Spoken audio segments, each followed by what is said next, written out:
It was early 2020. March to be exact. COVID-19 had started to globally affect the international economy, wreaking havoc on both the immune system and our wallets. Noticing the rapid stock market crash, I began to research stocks and investing as a whole out of morbid curiosity. Looking at which stocks had crashed the hardest, I particularly investigated the Australian Stock Exchange. I noticed the stock Afterpay. Prior to COVID it shared at around 30 to 40 Australian dollars.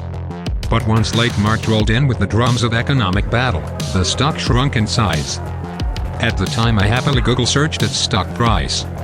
It was bottoming out at $8.90. On the way to work that morning in the car, I pondered a major investment into it. Thinking to myself, due to more people being conscious of their week-to-week expenses, a buy now, pay later service such as Afterpay would be used by customers more now than ever. On top of that, I thought of how Afterpay is heavily integrated into online shops. Afterpay would be in the face of every Australian checking out their cart on an online retail website.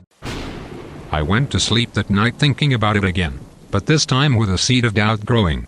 I questioned my instincts and logical business sense. I thought to myself, I'm just a young, noob investor, an idiot with no real authority or proven experience. This would be my first foray into stocks. Would I really want to risk it on an individual stock that does not have a global presence? So I decided against investing in Afterpay. A few months passed. My personal life and work life got to me. I let investing and stocks totally slip my mind for a while, instead focusing on pertinent issues in my day-to-day life. And before I knew it, it's December. Only a few days ago, I made the hardest Google search of my life. I had to do a double take. My eyes opened with a tear almost building up just looking at the graph before me. To add salt to the now gushing wound, I did some quick math. If I had invested 10,000 Australian dollars at $8.9 a share, I would have over $130,000. If I had invested $100,000, I would have over $1.3 million before tax.